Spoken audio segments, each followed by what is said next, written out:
تاني حاجة عن رمي المحصنات.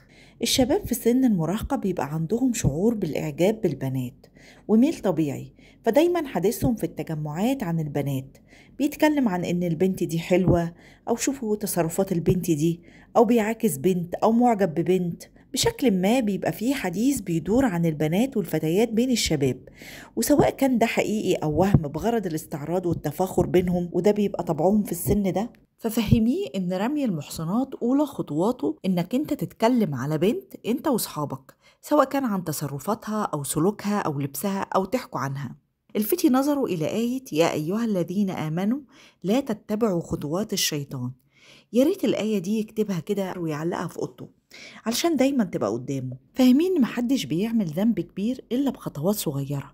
قوليله هتلاقي صحابك بتتكلم عن البنات وتبقى قاعد مبسوط وتسمع الحكاوي دي، نورك هيقل شوية بشوية، وفجأة الواحد نوره بيطفي وهو مش واخد باله ان هو ارتكب ذنب كبير. وعلشان تبقي عملية واقعية فهميه انه طبيعي جدا ان هو يعجب بالبنات في السن ده، بس الغلط ان هو يتكلم عليهم مع اصحابه.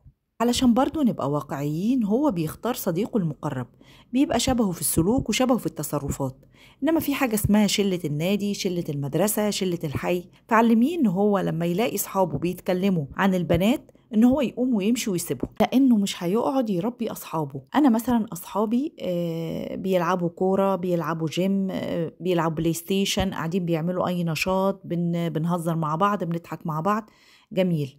اول ما الاقيهم بيتكلموا في موضوع زي موضوع البنات او اي موضوع تاني انا مش حابه اتكلم فيه، لا، انا اسحب نفسي كده مع صديقي او مع نفسي حتى يخوضوا في حديث غيره، ولا اقعد اسمع الكلام بتاع صحابي عليهم، لان اولى خطوات المعصيه انها تبقى حاجه عاديه كده، ان انا اقعد اسمع الحاجه مره اتنين تلاته حتى لو انا ما بشاركش فيها، تبقى حاجه بالنسبه لي كده عاديه. فلما بقعد اسمع كده هشارك بعد شويه.